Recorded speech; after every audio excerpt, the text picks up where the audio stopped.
नमस्कार दोस्तों, स्वागत है आपका हमारे YouTube channel study with Om sir में। तो दोस्तों, जैसा कि आप सभी लोग जानते हैं कि हमने उत्तराखंड की एक नई सीरीज स्टार्ट की है, जिसकी आज दोस्तों 23वीं क्लास होने जा रही है।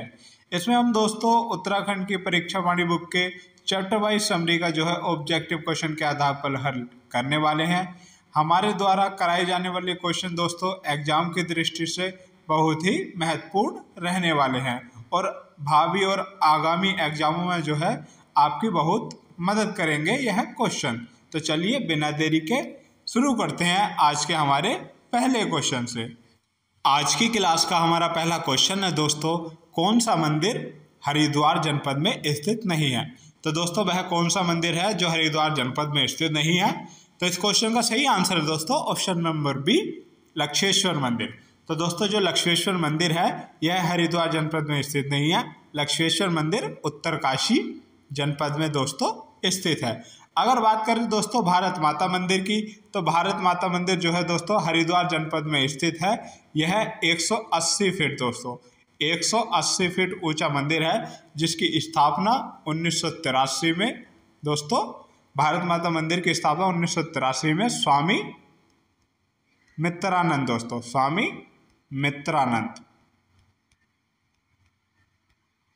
मित्रानंद के द्वारा की गई थी। और इस मंदिर का जो उद्घाटन किया गया था दोस्तों, वह हमारे देश की प्रथम महिला प्रधानमंत्री दोस्तों इंदिरा गांधी के द्वारा किया गया था दोस्तों। अब बिना देरी के दोस्तों इसके बारे में कुछ अन्य जानकारी भी देख लेते हैं। जैसे कि दोस्तों हरिद्वार में स्थित मंदिर, साबरनाथ मंदिर दोस्तों हरिद्वार में स्थित है। गोरखनाथ मंदिर भी हरिद्वार में स्थित है, जो गोरखनाथ संप्रदाय का मंदिर है दोस्तों। महामाया मंदिर भी दोस्तों हरिद्वार में स्थित है। भारत माता मंदिर, जिसके बारे में मैं आपको पहले बता भी चुका हूँ, 180 फीट ऊंचा, 1983 में जो है इसकी स्थापना स्वामी मित्रानंद ने की और इसका उद्घाटन जो है इंदिरा गांधी के द्वारा किया गया दोस्तों। विष्णुचरण पादुका मंदिर भी हरिद्वार में स्थित है दोस्तों। श्री गंगा मंदिर भी हरिद्वार में स्थित है। अठखंबा मंदिर दोस्तों, अठखंबा मंदिर हरिद्वार में स्थित है। इसका निर्माण मानसिंह द्वारा कराया गया था दोस्तों। गायत्री मंदिर भी हरिद्वार में स्थित है दोस्तों। श्री नीलेश्वर महादेव मंदिर भी हरिद्वार में स्थित है दोस्तों। और श्री लक्ष्मी नारायण मंदिर भी हरिद्वार में स्थित है दोस्तों। अगर बात करें दोस्तों श्री मकरवाहिनी गंगा मंदिर, तो दोस्तों जो मकरवाहिनी गंगा मंदिर है यह हरिद्वार में दक्षिण शैली में बना है दोस्तों। किस शैली में बना है श्री मकरवाहिनी गंगा मंदिर? हरिद्वार में दक्षिण शैली में बना हुआ मंदिर है दोस्तों। और यह मंदिर जो है कामकोटि पीठ के गुरु, जो दोस्तों मकरवाहिनी गंगा मंदिर है, यह मंदिर कामकोटि पीठ के जगत गुरु शंकराचार्य जैनेन्द्र सरस्वती ने बनवाया था। किसने दोस्तों? जैनेन्द्र सरस्वती ने। और लक्षेश्वर मंदिर, जैसा कि मैंने आपको बताया, उत्तरकाशी जनपद में स्थित है दोस्तों। अब बिना देरी के दोस्तों बढ़ते हैं हम अपने अगले क्वेश्चन की तरफ। हमारा अगला क्वेश्चन है दोस्तों, किस घाट का निर्माण महारानी अहिल्याबाई ने कराया था?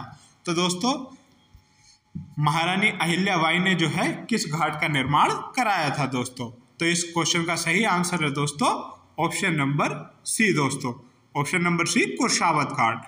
तो दोस्तों जो हरिद्वार का कुर्शावत घाट है, इस घाट का निर्माण जो है दोस्तों महारानी अहिल्याबाई के द्वारा करवाया गया था दोस्तों। इसी घाट को दोस्तों, जो कुर्शावत घाट है, इसी घाट पर जो है दत्तात्रेय ऋषि दोस्तों, कौन से ऋषि? दत्तात्रेय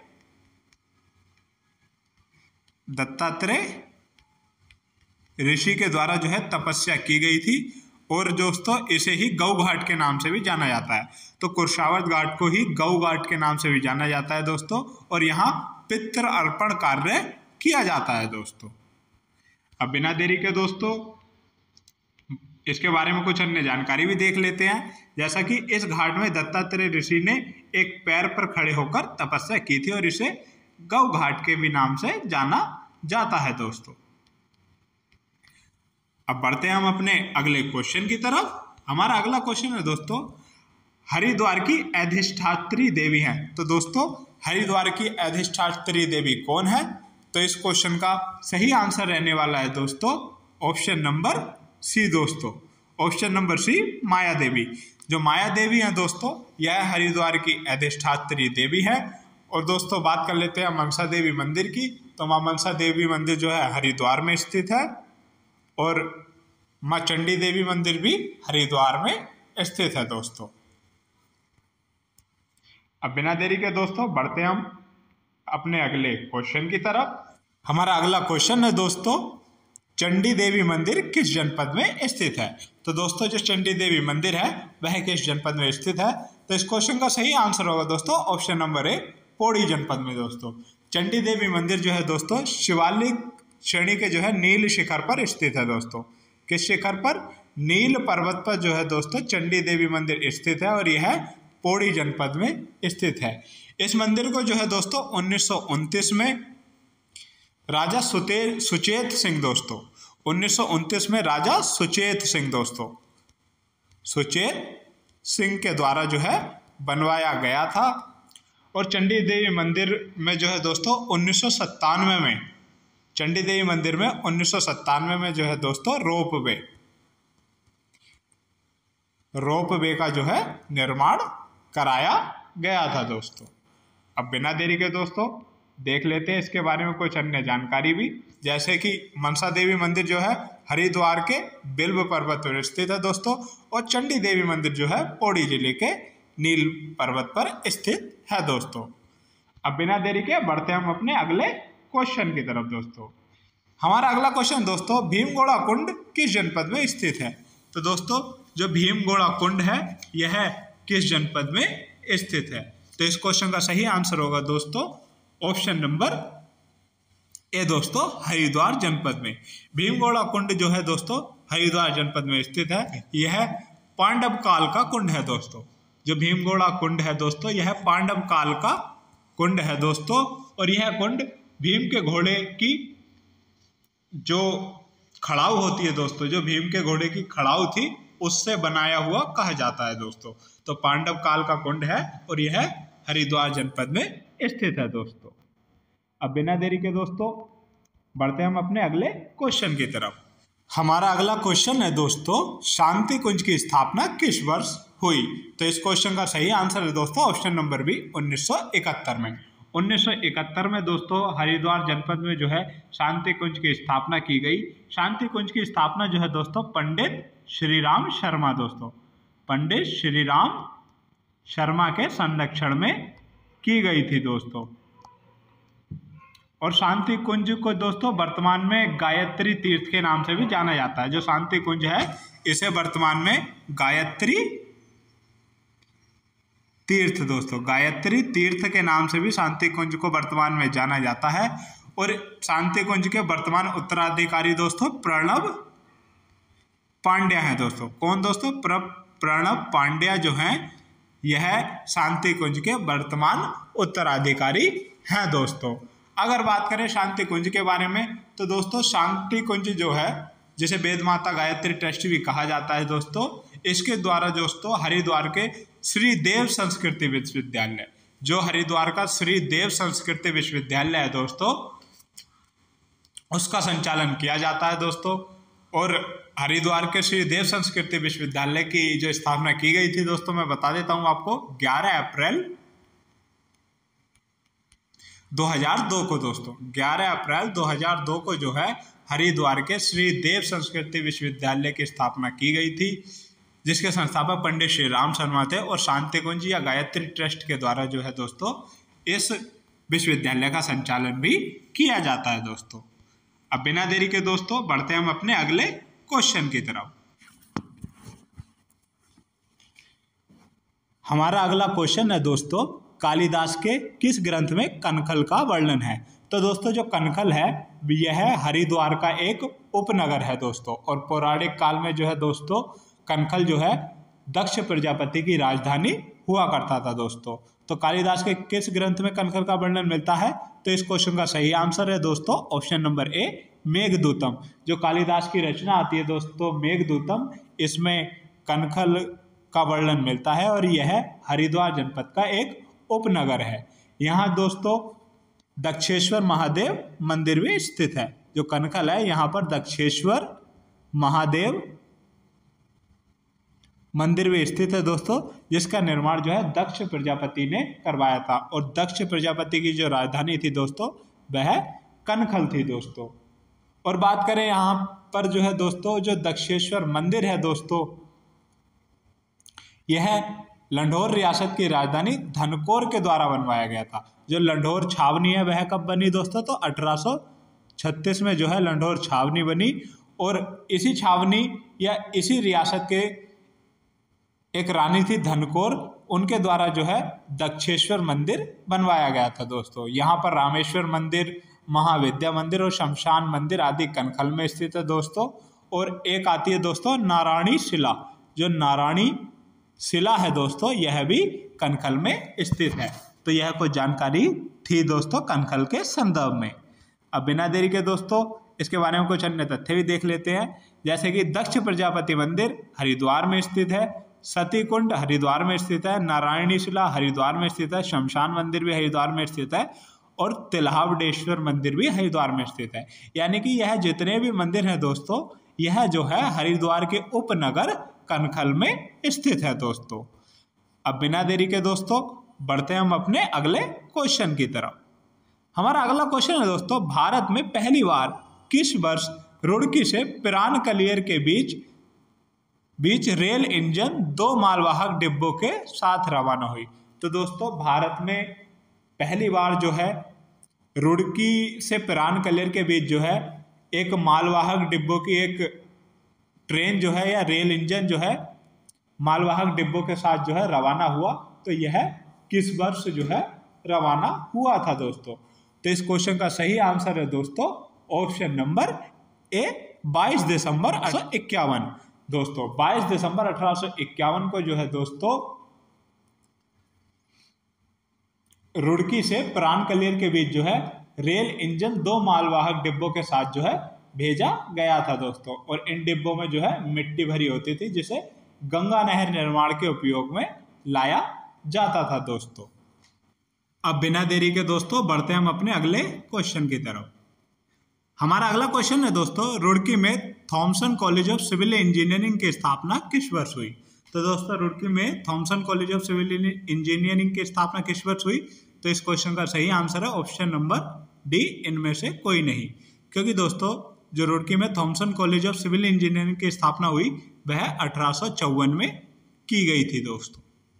अब इसके कुछ इतिहास के बारे में भी मैं आपको बता देता हूं दोस्तों। 1847 में जो है दोस्तों रुड़की में एशिया के प्रथम इंजीनियरिंग कॉलेज की स्थापना की गई, जिसे 1854 में दोस्तों जिसका नाम बदलकर Thomson college of civil engineering कर दिया गया। इस कॉलेज को जो है दोस्तों रुड़की विश्वविद्यालय के नाम से भी जाना जाता है। और 1949 में जो है दोस्तों 1949 में जो है इसे विश्वविद्यालय का दर्जा दे दिया गया दोस्तों 1949 में, इसलिए इसे रुड़की विश्वविद्यालय के नाम से भी जाना जाता है दोस्तों। 1997 में जो है दोस्तों इस पर क्या हुआ, डाक टिकट जारी हुआ। किस पर? रुड़की विश्वविद्यालय पर जो है दोस्तों 1997 में डाक टिकट जारी किया गया। और 21 सितंबर दोस्तों 21 सितंबर 2001 को जो है इसे देश के 7वें IIT का दर्जा दे दिया गया, यानी इंडियन इंस्टीट्यूट ऑफ टेक्नोलॉजी का दर्जा दे दिया गया दोस्तों। और रुड़की विश्वविद्यालय या रुड़की IIT भारत का एकमात्र संस्थान है दोस्तों जिसमें भूकंप इंजीनियरिंग का अलग विभाग है, जिसकी स्थापना जो है 1960 में की गई थी दोस्तों। और इसमें एक अलग फैकल्टी है जिसे मॉडर्न सेक्ट एंड फैसिलिटी कहा जाता है, जो भूकंपीय तरंगों को मापने के लिए है दोस्तों। तो यह कुछ इतिहास था Thomson college of civil engineering का, यानी एशिया के प्रथम इंजीनियरिंग कॉलेज का या रुड़की विश्वविद्यालय का दोस्तों। अब बिना देरी के दोस्तों देख लेते हैं इसके बारे में अन्य जानकारी भी, जैसे कि रुड़की किस नदी के तट पर है दोस्तों? तो सोलानी नदी के तट पर जो है रुड़की नगर स्थित है। ऊपरी गंगा नहर की परिकल्पना किसने की थी दोस्तों? तो थॉमसन ने की थी। और निर्माण किसके नेतृत्व में हुआ? PV काटले के नेतृत्व में जो है इसका निर्माण हुआ। उत्तराखंड का जो है भागीरथ कहा जाता है दोस्तों किसे? PV काटले को। और Thomson college of civil engineering की स्थापना जो है 1847। दोस्तों 1847 में जो है एशिया के पहले इंजीनियरिंग कॉलेज की स्थापना की गई थी, लेकिन 1854 में जो है इसका नाम बदलकर Thomson college of civil engineering कर दिया गया। और दोस्तों बात करें हम ऊपरी गंगा नहर के बारे में दोस्तों, तो ऊपरी गंगा नहर जो हरिद्वार का जो रुड़की उपनगर है, यह ऊपरी गंगा नहर के दोनों ओर तथा सोनाली नदी के दक्षिण ओर स्थित है दोस्तों। और इस नगर के विकास तथा आरंभ हुआ जब ऊपरी गंगा नहर का निर्माण कार्य शुरू हुआ। और इस नहर की जो परिकल्पना की गई थी वह तत्कालीन गवर्नर जो है थॉमसन ने की थी दोस्तों। जो तत्कालीन गवर्नर थे थॉमसन, उन्होंने जो है दोस्तों ऊपरी गंगा नहर की परिकल्पना की थी दोस्तों। और इस नहर की जो परिकल्पना की गई दोस्तों वह 1842 में की गई थी, ऊपरी गंगा नहर की परिकल्पना।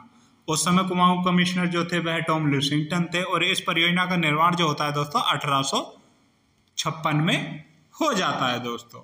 उस समय कुमाऊं के कमिश्नर जॉन हैली बेटन थे दोस्तों। इसका डिजाइन जो है पीवी कॉटलैंड ने तैयार किया था, जिसे उत्तराखंड के आधुनिक भगीरथ के नाम से भी जाना जाता है दोस्तों। और इस नहर का उद्घाटन कब किया गया दोस्तों? 1854 में जो भारत के वर्तमान उस समय गवर्नर जनरल थे लॉर्ड डलहौजी द्वारा, तो उनके द्वारा जो है दोस्तों इसका उद्घाटन किया गया। यह नहर जो है दोस्तों भीमगोड़ा बैराज से हरिद्वार से कानपुर तक 570 किलोमीटर लंबी है। और इस नहर की जो कुल लंबाई है वह 5650 किलोमीटर है। और 1983 में जो है दोस्तों इस नहर परियोजना का जो है आधुनिकीकरण किया गया। तो यह कुछ जानकारी थी ऊपरी गंगा नहर के विषय में। अब बिना देरी के दोस्तों बढ़ते हैं हम अपने अगले क्वेश्चन की तरफ। हमारा अगला क्वेश्चन है दोस्तों, राष्ट्रीय जल विज्ञान संस्थान किस जनपद में स्थित है दोस्तों? जो राष्ट्रीय जल विज्ञान संस्थान है दोस्तों वह किस जनपद में स्थित है दोस्तों? तो इस क्वेश्चन का सही आंसर है दोस्तों ऑप्शन नंबर बी, हरिद्वार जनपद में। हरिद्वार जनपद में जो है दोस्तों राष्ट्रीय जल विज्ञान संस्थान स्थित है दोस्तों। अगर बात करें दोस्तों यह हरिद्वार जनपद के किस नगर में स्थित है, तो रुड़की नगर में। जो राष्ट्रीय जल विज्ञान संस्थान है दोस्तों यह हरिद्वार के रुड़की नगर में स्थित है दोस्तों। और इसकी स्थापना जो की गई थी वह 14 दिसंबर दोस्तों 14 दिसंबर 1978 को 14 दिसंबर 1978 को जो है दोस्तों हरिद्वार में राष्ट्रीय जल विज्ञान संस्थान की स्थापना की गई थी दोस्तों। अब बिना देरी के दोस्तों इसके बारे में कुछ अन्य जानकारी भी देख लेते हैं, जैसे कि रक्षा एवं तकनीकी कौशल का प्रमुख कार्यालय रुड़की में स्थित है। बंगाल इंजीनियर ग्रुप दोस्तों, जो बंगाल इंजीनियर ग्रुप का मुख्यालय है वह भी रुड़की में स्थित है।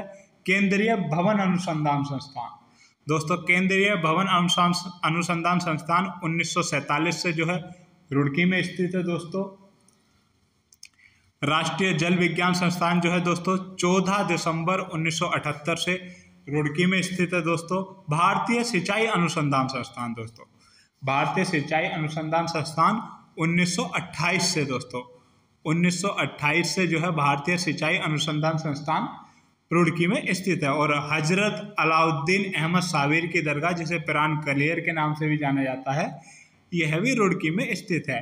अन्य भी बहुत सारे संस्थान आते हैं, जैसे बंगाल सैंपर्स एंड माइनर्स 1853 से जो है दोस्तों रुड़की में स्थित है। उर्दू एवं फारसी अकादमी पिरान कलियर रुड़की में स्थित है दोस्तों। Structural engineering research centre Roorkee में स्थित है। क्वांटम विश्वविद्यालय दोस्तों 2017 से रुड़की में स्थित है। तो यह कुछ अन्य संस्थान थे। और रुड़की एक छावनी नगर भी है दोस्तों। अब बिना देरी के बढ़ते हम अपने अगले क्वेश्चन की तरफ दोस्तों। हमारा अगला क्वेश्चन है 1817 में देहरादून को जिला बनाकर शामिल किया गया। तो दोस्तों 1817 में जो है देहरादून को जो है जिला बनाकर जो है किस मंडल में शामिल किया गया दोस्तों? तो इस क्वेश्चन का सही आंसर है ऑप्शन नंबर बी, सहारनपुर मंडल के अंतर्गत जो है दोस्तों देहरादून जनपद को जो है 1817 में शामिल किया गया था दोस्तों। अगर बात करें मेरठ मंडल की दोस्तों, तो देहरादून को 1829 में दोस्तों, देहरादून को 1829 में जो है दोस्तों जोनसार बाबर का उपायुक्त रख जो है मेरठ मंडल में शामिल किया गया था दोस्तों।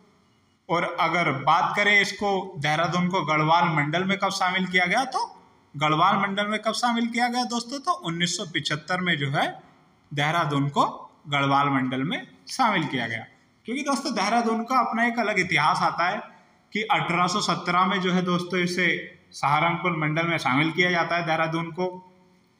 फिर 1825 में दोस्तों 1825 में जो है दोस्तों देहरादून को कुमाऊं कमिश्नरी में शामिल किया जाता है।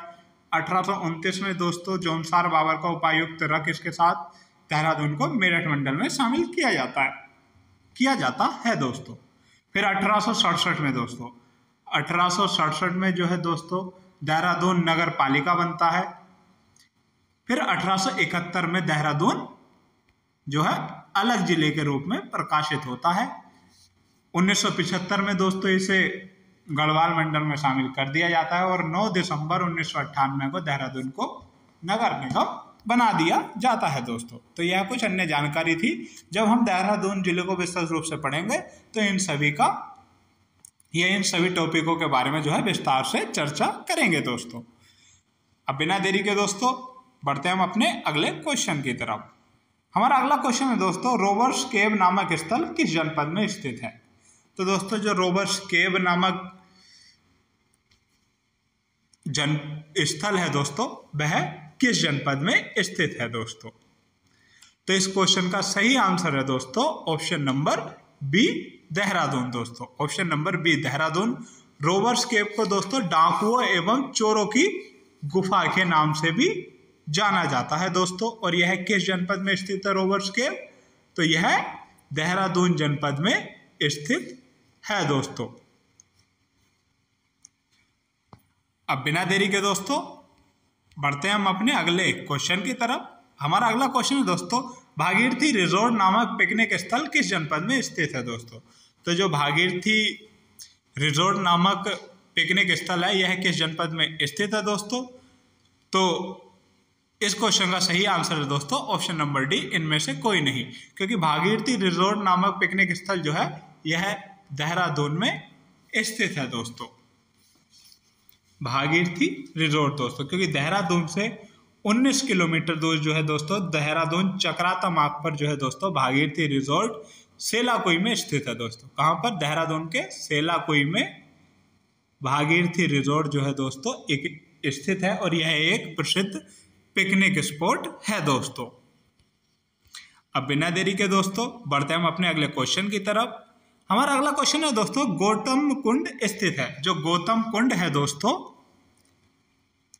वह कहाँ स्थित है दोस्तों। तो इस क्वेश्चन का सही आंसर है दोस्तों ऑप्शन नंबर ए, देहरादून में। देहरादून में जो है दोस्तों गौतम कुंड स्थित है और देहरादून के भी कहाँ पर, चंद्रवनी में दोस्तों। चंद्रवनी में जो है दोस्तों देहरादून के चंद्रवनी में गौतम कुंड स्थित है दोस्तों, जहां महर्षि गौतम ने तपस्या की थी। अब बिना देरी के दोस्तों बढ़ते हम अपने अगले क्वेश्चन की तरफ। हमारा अगला क्वेश्चन है दोस्तों, राजाजी राष्ट्रीय उद्यान की स्थापना किस वर्ष हुई। तो दोस्तों राजाजी राष्ट्रीय उद्यान की स्थापना किस वर्ष हुई। तो इस क्वेश्चन का सही आंसर है ऑप्शन नंबर डी, 1983 में। 1983 में जो है दोस्तों राजाजी राष्ट्रीय उद्यान की स्थापना की गई और यह देहरादून जनपद में स्थित है दोस्तों। अब हम बात कर लेते हैं दोस्तों राजाजी राष्ट्रीय उद्यान के बारे में। स्थापना मैंने आपको बताई थी 1983 में हुई दोस्तों। 3 वन्यजीव अभ्यारण्य जो चिला वन्यजीव अभ्यारण्य है 1977 में जिसकी स्थापना हुई थी दोस्तों। मोतीचूर वन्यजीव अभ्यारण्य जिसकी स्थापना 1935 में हुई थी, हरिद्वार में आता है दोस्तों।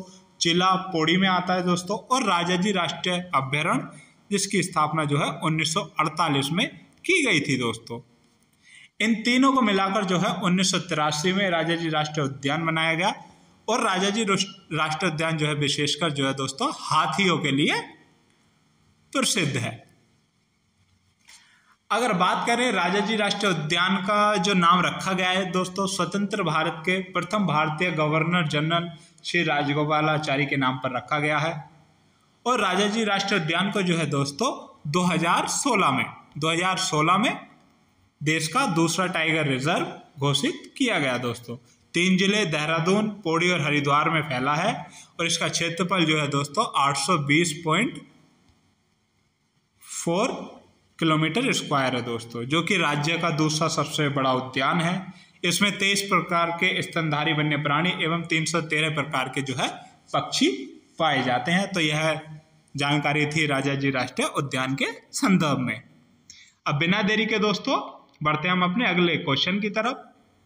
हमारा अगला क्वेश्चन दोस्तों, निम्न में से कौन सा स्थल बाल्दी नदी के तट पर स्थित है? तो दोस्तों वह कौन सा स्थल है जो बाल्दी नदी के तट पर स्थित है? तो इस क्वेश्चन का सही आंसर है दोस्तों ऑप्शन नंबर सी, सहस्त्रधारा। जो सहस्त्रधारा है दोस्तों, जिसे जलप्रपात के नाम से भी जाना जाता है, सहस्त्रधारा जलप्रपात जो है दोस्तों यह बाल्दी नदी के तट पर जो है देहरादून में स्थित है दोस्तों। सहस्त्रधारा जलप्रपात बाल्दी नदी के तट पर जो है दोस्तों देहरादून में स्थित है। अब बिना देरी के दोस्तों बढ़ते हम अपने अगले क्वेश्चन की तरफ। हमारा अगला क्वेश्चन है दोस्तों, टाइगर जलप्रपात किस जनपद में स्थित है? तो दोस्तों टाइगर जलप्रपात किस जनपद में स्थित है दोस्तों? तो इस क्वेश्चन का सही आंसर है ऑप्शन नंबर बी, देहरादून जनपद में दोस्तों। देहरादून जनपद के चकराता में दोस्तों, देहरादून जनपद के चकराता में जो है दोस्तों टाइगर जलप्रपात स्थित है, जिसे टाइगर फॉल के नाम से भी जाना जाता है। और यह 50 मीटर ऊंचा है दोस्तों, जो कि चकराता से टाइगर फॉल ट्रैक मार्ग पर स्थित है दोस्तों। और यह 50 मीटर ऊंचा है देहरादून के चकराता में दोस्तों। अब बिना देरी के दोस्तों बढ़ते हम अपने अगले क्वेश्चन की तरफ। हमारा अगला क्वेश्चन है दोस्तों, निम्न में से किस सिद्ध में लोग पुत्र हेतु मन्नत मांगते हैं? तो दोस्तों वह कौन सा सिद्ध है जहां लोग पुत्र हेतु या पुत्र प्राप्ति हेतु मन्नत मांगते हैं दोस्तों? तो इस क्वेश्चन का सही आंसर रहने वाला है दोस्तों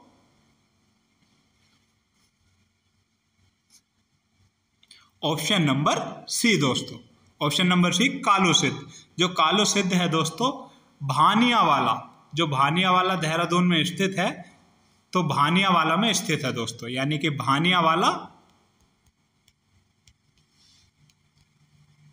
भानियावाला देहरादून में दोस्तों कालो सिद्ध है। और यहाँ पर जो है लोग दोस्तों पुत्र प्राप्ति हेतु जो है मन्नत मांगते हैं दोस्तों। देहरादून में 4 सिद्ध आते हैं, लक्ष्मण सिद्ध, कालो सिद्ध, माणक सिद्ध और माणु सिद्ध दोस्तों।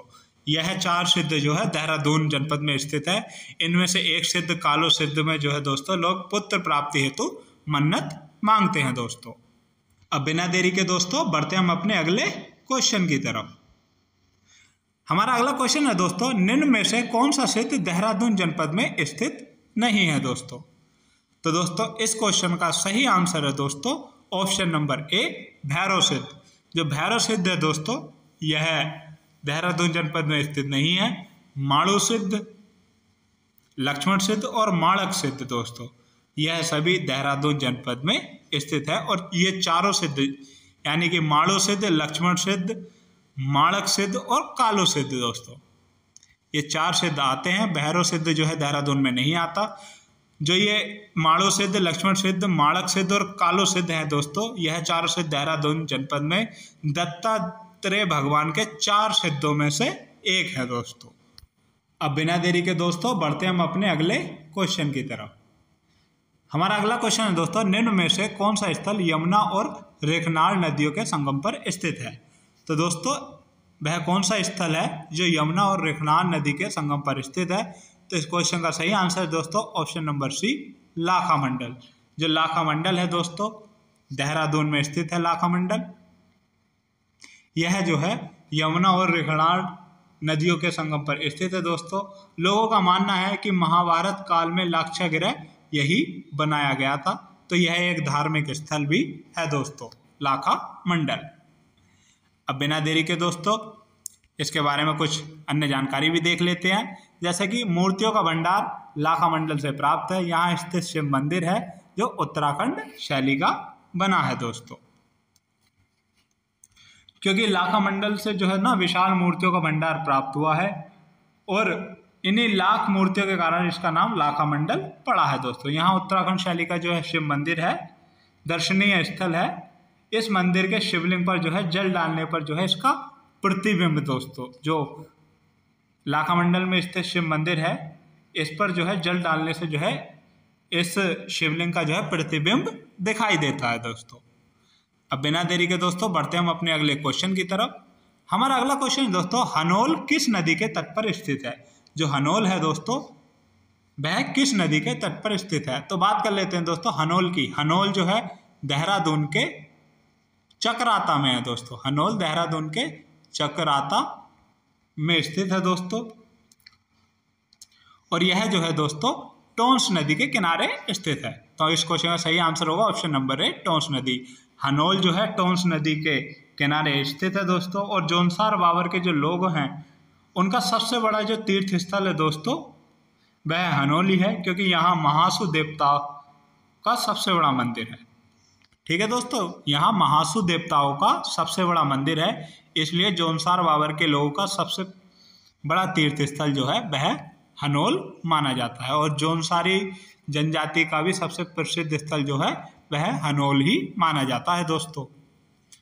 अब बिना देरी के दोस्तों बढ़ते हैं हम अपने अगले क्वेश्चन की तरफ। हमारा अगला क्वेश्चन है दोस्तों, कौन सा स्थल चकराता में स्थित नहीं है दोस्तों? तो वह कौन सा स्थल है जो चकराता में स्थित नहीं है दोस्तों?